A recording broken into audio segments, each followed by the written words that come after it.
Paano nga ba nabago ang buhay ko nung mag-join ako sa Zonal? Alam niyo ba, noon, nagtitinda lang ako ng dilis, tuyo, at iba pa. Ngayon, kondo, mga bahay, at mga lupa, gaya ng Aurelia. Noon, Nagko-commute lamang ako papunta sa mga sites. ngayon, kaya ko nang mag-drive gamit ang sarili kong sasakyan.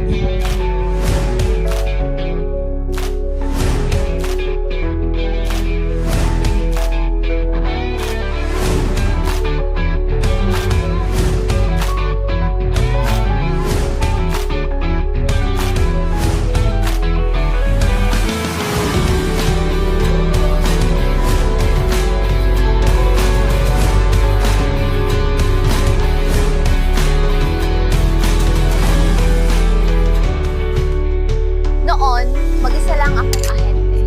Ngayon, isang grupo na kami. Marami na ako natulungang ahente at nabago ang buhay nila. Wala akong maging zonal real estate agent na walang alam.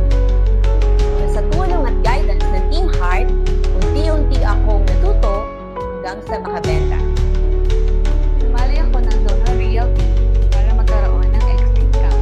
At the same time, nakatulong na rin sa mga taong naghahanap ng sarili ng May full-time job ako as teacher.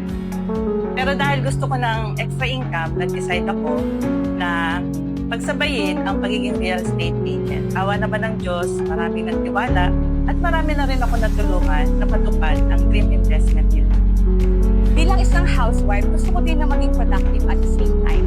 Being a real estate agent gives me the opportunity na kumita kahit nasa bahay lang ko at naalagaan ko yung mga anak ko.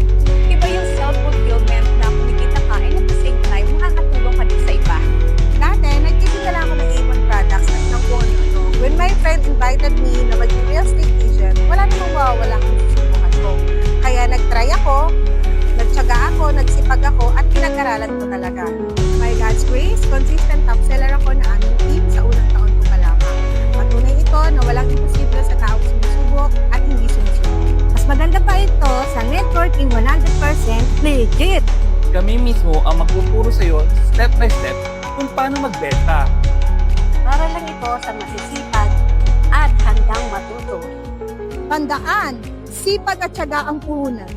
Remember, you must learn before you earn. Real estate is not for everyone. Pero para ito sa mga taong hindi marunong sumuko kahit mahirap. Kaya ang tanong ko sa'yo, hanggang saan kaya mong dalhin ang sarili mo?